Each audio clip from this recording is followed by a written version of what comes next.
Hello everyone, welcome you all to my YouTube channel Let's Do Biology. So I am Archana and I am research scholar at IISc Bangalore. आज के video में मैं आप लोगों के साथ discuss करने वाली हूँ मेरा preparation strategy GATE entrance exam का। ठीक है, so important thing, so if you are new to my channel then please subscribe my YouTube channel Let's Do Biology, and if you are liking my videos then hit the like button and also share it with your friends so that they can also get the benefit. Okay, so मैंने एक previous video बनाया था जिसमें मैंने आप लोगों के साथ अपना मैंने गेट का सिलेबस डिस्कस किया था। ठीक है, सो उसमें मैंने बताया था कि एक आगे मैं वीडियो बनाऊंगी जिसमें मैं अपना प्रिपरेशन स्ट्रेटजी लाइक मैंने कौन सा बुक फॉलो किया था और मैंने कौन कौन सा यूनिट प्रिपेयर किया था, मैंने कौन सा बुक PYQ कैसे सोल्व किया था, उसके लिए कौन सा बुक फॉलो किया था एंड ऑल सब कुछ मैं इस वीडियो में डिस्कस करने वाली हूँ। सो स्टार्टिंग से लास्ट तक बने रहना। एंड मेरा गेट एग्ज़ाम जो है मैंने वो अपने MSc के साथ ही क्लियर कर लिया था और मेरा ऑल इंडिया रैंक 28 था उसमें। ठीक है, गेट लाइफ साइंस में।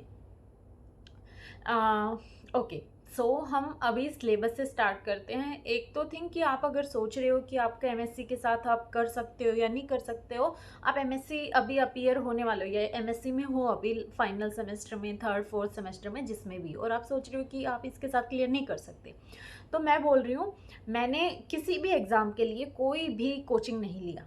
ठीक है ना, मैंने MSc में भी मेरा DU एंट्रेंस एग्ज़ाम में ऑल इंडिया रैंक 2 था। मैंने ना उसमें किसी के लिए कहीं से भी कोचिंग लिया, ना मैंने अभी अपने जितने भी एग्ज़ाम क्लियर किए, नेट का, DBT का, गेट का, NII में भी मेरा एडमिशन हो गया था, IISc में भी अभी मैं कर रही हूँ PhD। ठीक है, सो मैंने कहीं भी कोई भी एग्ज़ाम क्लियर करने के लिए कहीं से कोचिंग नहीं लिया, अपना सेल्फ स्टडी किया है।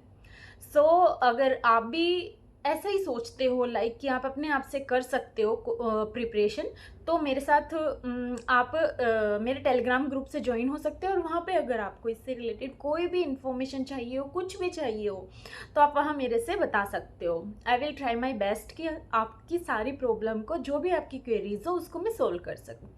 ठीक है, चलो तो अभी हम अपने टॉपिक पे आते हैं कि मैंने अपना गेट का प्रिपरेशन कैसे किया था। सबसे गेट में 100 मार्क्स का पेपर आता है जिसमें से आपका एप्टीट्यूड होता है और केमिस्ट्री, जो कि दोनों कंपलसरी होते हैं। फिर आपका नेक्स्ट सेक्शन आता है जिसमें आपके पास जूलॉजी, बॉटनी, बायोकेमिस्ट्री, माइक्रोबायोलॉजी और फूड टेक्नोलॉजी, ये सब पार्ट होते हैं जिसमें से आपको आपके मनपसंद का 2 पार्ट लेना है और उसके सारे क्वेश्चन सोल्व करने होते हैं। ठीक है, ऐसा होता है, ऐसा नहीं है कि आपको उसमें चॉइस दिया जाता है, 2 पार्ट कोई भी ले लो और उसमें से आपको क्वेश्चन सोल्व करने हैं। सबसे पहले अब हम बात करते हैं एप्टीट्यूड वाले पार्ट का, जो फर्स्ट पार्ट होता है जो कि कंपलसरी होता है। मेरा जो सिलेबस वाला वीडियो अभी तक आपने नहीं देखा है तो उसको कंप्लीट को देखना, उसमें मैंने किस टाइप से डिस्ट्रीब्यूशन होता है क्वेश्चन का वो सब कुछ बताया है अच्छे से। ठीक है, सो सबसे पहले आता है एप्टीट्यूड का पार्ट। एप्टीट्यूड का पार्ट मैंने कहाँ से प्रिपेयर किया था, तो मैंने इसके लिए कोई भी प्रिपरेशन की थी। एक्चुअली मैंने गेट के लिए अलग से प्रिपरेशन ही नहीं किया था, रैंडमली इन सेंस कि मैं जो सारे चैप्टर का CSIR का सिलेबस के अकॉर्डिंग सारे चैप्टर का प्रिपरेशन करते हुए आ रही थी और उसी को प्रिपरेशन करके कुछ पार्ट को मैंने थोड़ा सा ज़्यादा इंपॉर्टेंस दिया था गेट के लिए। वो मैं अपनी वीडियो में बताऊंगी कि कौन कौन सा पार्ट था वो। उसके अलावा मैंने कोई भी ज़्यादा गेट को ऐसा नहीं दिया। हाँ, PYQ था जो मैंने प्रेफरेंस दिया था उसको कि बहुत अच्छे से करना है गेट का, कि अगर जिसके भी एग्जाम में आप अपीयर हो रहे हो, गेट के में हो रहे हो, DBT के में हो रहे हो या फिर CSIR, तो उसका PYQ करना तो जरूरी है ही। तो अगर एप्टीट्यूड का बात करें तो मैंने क्या किया था, जो PYQ बुक आता है ना, एक बुक मैंने अपने जो सिलेबस वाले वीडियो में है वो डाला था उसका फोटो, वो वाली बुक मैंने परचेज की थी एक। उसमें लाइक वो लाइफ साइंस के लिए भी है और बायोटेक के लिए भी है। तो लाइफ साइंस के साथ मेरा बायोटेक का भी, गेट बायोटेक का जो एग्ज़ाम है वो भी मेरा क्लियर है, क्वालिफाई है। ऑल्दो उसमें इतना अच्छा रैंक नहीं था जितना लाइक लाइफ साइंस में है, बट ऑल्दो अच्छा है, इतना भी बेकार नहीं था। ठीक है, तो मैंने बायोटेक की, तो मैं स्टूडेंट भी नहीं हूँ, ना मेरा बैकग्राउंड है, लाइक मेरा मास्टर्स भी और ग्रेजुएशन भी दोनों जूलॉजी से है, तो बायोटेक का इतना नहीं था, बट स्टिल मैंने उसका PYQ सोल्व किया था जिससे मेरा आराम से क्वालिफाई भी हो गया और रैंक भी आ गई थी।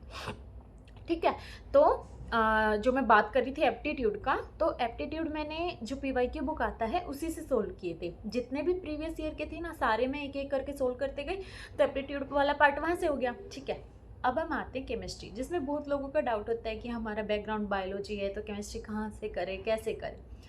केमिस्ट्री की बात करें तो मैंने प्रिपेयर किया था, वो मेनली अपने, मेरे पास नोट्स थे मेरे पहले के, तो मैंने केमिस्ट्री वहाँ से प्रिपेयर किया था, ठीक है। और लाइक अभी जैसे मैं बैंगलोर में, तो मेरे पास मेरे नोट्स नहीं है, वो घर पे है। मैं आपके पास आपको अगर कोई भी नीड हो तो मैं दिसंबर के लास्ट तक मैं आपको शेयर कर दूंगी। आपको किसी भी पार्ट का चाहिए हो केमिस्ट्री के नोट्स, तो मेरे टेलीग्राम ग्रुप पे जो है वहाँ पे आप ग्रुप पे बता सकते हो कि आपको कौन से पार्ट का चाहिए, जो कि मैं ग्रुप पे पहले भी बोल चुकी हूँ ये बात, ठीक है। सो केमिस्ट्री में आपको कैसे प्रिपेयर करना है, पीवाईक्यू सोल्व करना।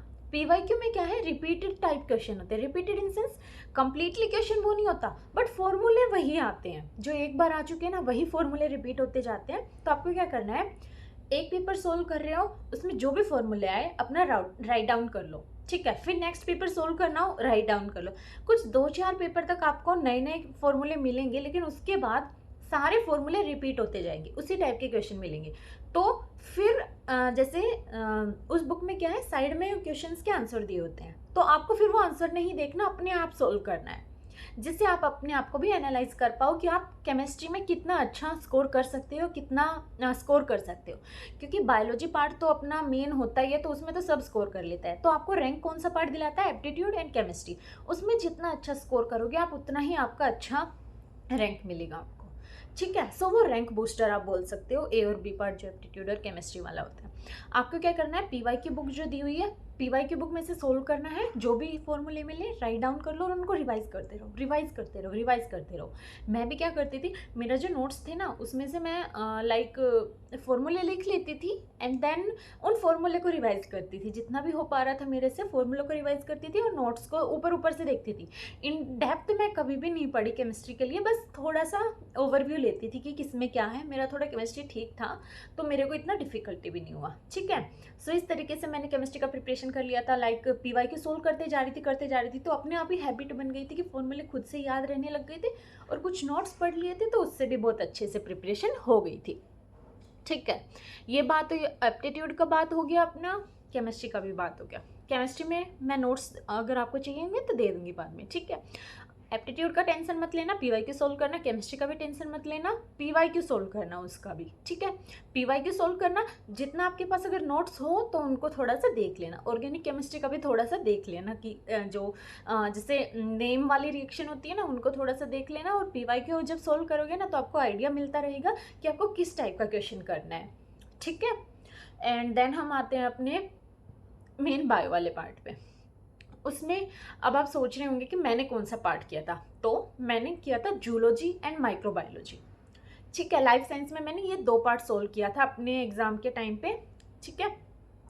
तो एक और बात बताती हूँ, मैंने क्या किया अपने एग्जाम में, जूलॉजी पार्ट सोल्व कर लिया। जूलॉजी मेरे लिए बिल्कुल डिफिकल्ट नहीं था, ठीक है, क्योंकि मेरा उसका बैकग्राउंड था, तो वो बहुत आसानी से मैंने जल्दी से कर लिया था सोल्व। उसके बाद सेकंड में मैंने क्या किया, बायोकेमिस्ट्री सोल्व करना स्टार्ट कर दिया, क्योंकि जूलॉजी में बायोकेमिस्ट्री भी आता है, तो मेरा वो ठीक पार्ट था, तो मैंने बायोकेमिस्ट्री सोल्व करना स्टार्ट कर दिया, ठीक है।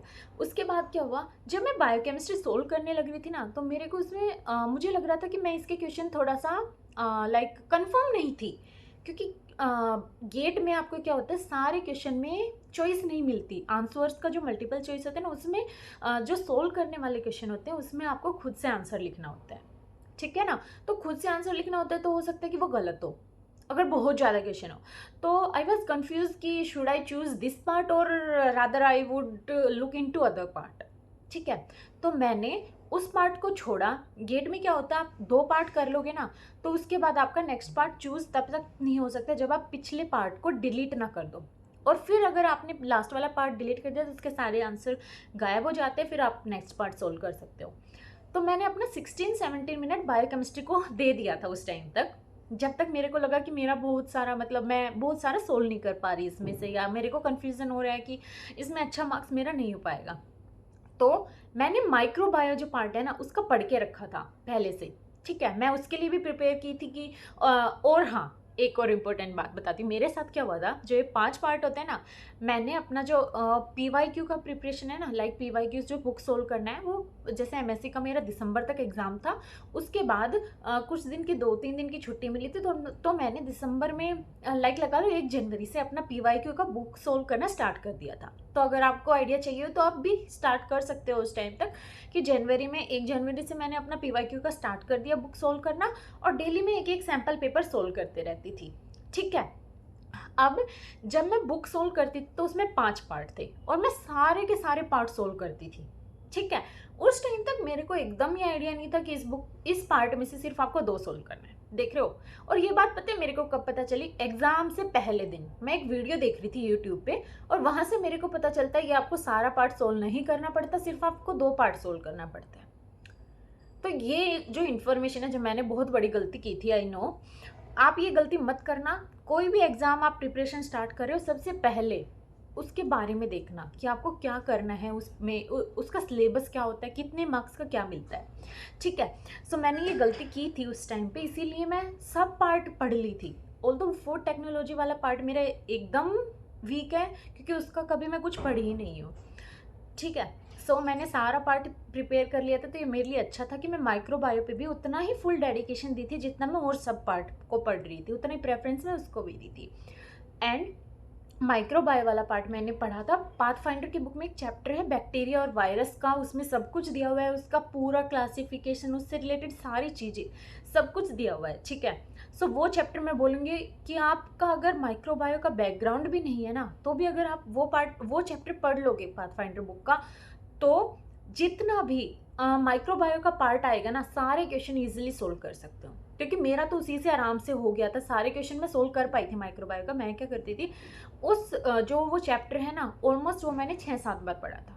गेट के एग्जाम से पहले मैं उसको पढ़ती रहती थी, बहुत बार पढ़ती रहती थी, क्योंकि उसमें यहाँ मेमोराइजिंग थिंग बहुत ज़्यादा थी, और छोटी से छोटी चीज़ भी याद करनी है आपको माइक्रोबायो वाले उस चैप्टर में से, अगर माइक्रोबायो का सोल्व करना है आपको पार्ट एग्जाम टाइम पे।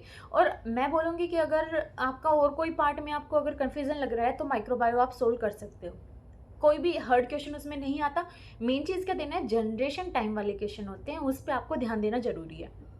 क्या है, जब आप पीवाईक्यू बुक सोल्व करते जाओगे ना, तो आपको खुद से आइडिया लगता जाएगा कि कौन से फॉर्मूले लग रहे हैं, साइड में फॉर्मूले दिए होंगे 2-3, जैसे मैंने केमिस्ट्री का बताया, ऐसे ही 2-3 पेपर तक तो उसका सॉल्यूशन देख लेना, उसके बाद सारे वही फॉर्मूले रिपीटेड होंगे। तो what I used to do, कि जो फॉर्मूले आते थे ना, मैं अपना पाथफाइंडर बुक में उनको नोट कर लेती थी और उनको याद करती रहती थी, ठीक है। सो जैसे जैसे मैं आगे बढ़ती गई, उन्हीं फॉर्मूलों को बार बार, मतलब उन्हीं फॉर्मूले से रिलेटेड ही क्वेश्चन आए जा रहे थे बार बार। तो इसीलिए आपको कुछ भी नई चीज़ याद करने का जरूरत नहीं है, बस जो पीछे आई जा रही है पीवाईक्यू में, उन्हीं को याद करना है। इसीलिए पीवाईक्यू सोल्व करना बहुत जरूरी है, जिससे आपको आइडिया मिलेगा कि किस टाइप का क्वेश्चन आता है, और वही रिपीटेड होता है गेट में। ऑल्दो मैंने बहुत देखा है कि जनरेशन टाइम से रिलेटेड सारा उसी टाइप का क्वेश्चन आता है, ठीक है। माइक्रोबायो अगर पढ़ना है तो उस यूनिट का एक एक चीज़ याद करना है। ऐसे नहीं है कि 1-2 बार पढ़ लिया और फिर बोल रहे हो कि मैम मेरे से तो हुआ नहीं, ऐसा नहीं होगा। आपको वो यूनिट बहुत बार पढ़ना पड़ेगा, तभी आपको थिंग्स मेमोराइज होंगी अच्छे से, एक एक छोटी छोटी चीज़ें। वायरस का भी जो है पूरा का पूरा पढ़ना है, बैक्टीरिया का भी जितना है कंप्लीट पढ़ना है, जितना भी पाथफाइंडर में दिया है उसमें से कुछ नहीं छोड़ना आपको, ठीक है। माइक्रो वाला पार्ट आपका आसानी से उससे सोल्व हो जाएगा, ठीक है। एंड जो पीपल बोटनी बैकग्राउंड के हैं, वो अपना बोटनी एक तो है ही उनका, और जो उनको कंफर्टेबल लगे वो सोल्व कर सकते हैं, ठीक है। जो आपका प्रिपरेशन अच्छा लग रहा है, बायोकेमिस्ट्री लग रहा है, जूलॉजी लग रहा है, या माइक्रोबायो जो भी लग रहा है, फूड टेक्नोलॉजी तो आई थिंक मेरे अकॉर्डिंग जो बेसिकली उसी बैकग्राउंड के होते हैं, उन्हीं का वो पार्ट स्ट्रॉन्ग होता है, ठीक है। तो आप इनमें से चूज कर सकते हो। मेरे लिए माइक्रोबायो और जूलॉजी बहुत बेनिफिट रहा था, उसमें मेरा बहुत अच्छा एग्जाम में स्कोर कर पाई थी मैं। एंड मैं सोल्व भी ऑलमोस्ट सारा पार्ट, मतलब 20 क्वेश्चन मिलता है, 20-25 जो क्वेश्चन होते हैं, मैं ऑलमोस्ट सारा क्वेश्चन सोल्व कर दी थी, ठीक है। जूलॉजी और माइक्रोबायो में से कुछ शायद 1-2 क्वेश्चन छूटे होंगे जो नहीं पड़े हुए थे मेरे, ठीक है। सारे क्वेश्चन सोल्व कर पाई थी, तो इसीलिए मैं बोलूँगी मेन पार्ट अगर आप मेरे अकॉर्डिंग जाना चाहते हैं तो ये कर सकते हो। और बायोकेमिस्ट्री भी अगर जिनका स्ट्रॉन्ग है तो बायोकेमिस्ट्री भी, ऑल्दो मैं भी बायोकेमिस्ट्री ही सोल्व करने वाली थी। इस बार मेरे को कुछ कुछ क्वेश्चन में प्रॉब्लम हो गई थी, तो इसलिए I thought to leave it and go for other part. So इसलिए मैंने वो किया था, और मेरा उसकी वजह से 16-17 मिनट वेस्ट हुआ था, but that was okay for me, क्योंकि मैं टाइम को मैनेज करके कोई भी एग्ज़ाम जब मैं देने जाती हूँ ना, तो मैं पहले से अपने माइंड में ना आइडिया बना लेती हूँ हर एक एग्ज़ाम से पहले कि मेरे को इतने मिनट में ये पार्ट सोल्व करना है, इतने मिनट में ये पार्ट सोल्व करना है। और फिर से मैं सारा ऐसे नहीं करती कि पूरा जो 2 घंटा मिला कि उसी के अकॉर्डिंग शेड्यूल बना लूँ, नहीं, 1 घंटे का शेड्यूल बनाती हूँ और फिर जो 1 घंटा मिला उसमें 2-3 बार पूरे पेपर को रिवाइज करती हूँ कि अब की बार मैं सोल्व कौन सा क्वेश्चन कर सकती हूँ जो फर्स्ट टाइम में मैंने छोड़ा। तो इस तरीके से मैं अपना स्ट्रेटजी रखती हूँ, तो उस तरीके से मेरे को ज़्यादा डिफिकल्टी नहीं हुआ था बायोकेम का पार्ट मैंने जो मतलब छोड़ा तो भी। ठीक है, सो और हाँ, अगर आपको कोई भी चीज़ें ऐसे लगती है कि आप उस चीज़ को भूल रहे हो तो चिट बनाओ उसकी, और जहाँ पे जैसे ये मेरी वॉल है तो इस पर चिपका दो, मतलब जो आपके सामने हो और जिस पे आपकी नज़र जा रही हो बार बार, वहाँ पे उसको चिपका दो जिससे आपको वो चीज़ें बार बार दिखे तो याद हो जाए। ठीक है, आई नो बहुत सारे लोग ऐसे करते हैं, बट अगर आपको भी कंफर्टेबल लगे ऐसे तो आप कर सकते हो। बिकॉज मैंने भी कुछ कुछ पार्ट में मेरे को लगता था कि मैं ये याद नहीं कर पा रही हूँ, तो मैं ऐसे कर लेती थी कुछ चीज़ों के साथ। ठीक है, सो एप्टीट्यूड का पार्ट आपको ज़्यादा दिक्कत नहीं देगा। उसमें आप जितना कर पाते हो ना उतना करना, ये नहीं है कि सारा करना है। जितना आपको ये लग रहा हो कि आप श्योर हो उस पार्ट को करना और पीवाईक्यू सॉल्व कर लेना बस। जो पीवाईक्यू की बुक आती है, लाइफ साइंस का भी पार्ट है उसमें, और अगर बायोटेक का भरते हो तो वो भी पार्ट है उसमें। और हाँ, बायोटेक का मैंने क्या किया था, सिर्फ पीवाईक्यू का सोल्व करती थी मैं। लाइफ साइंस का ऑल्दो मैंने उसमें आई थिंक 20 ईयर का क्वेश्चन दिया हुआ है, तो वो तो मैं पूरा सोल्व कर पाई थी। बायोटेक का मैंने सारा सोल्व नहीं किया था क्योंकि उसमें मैथ का भी होता है, तो और मैथ मेरे पास सिर्फ 10th तक था।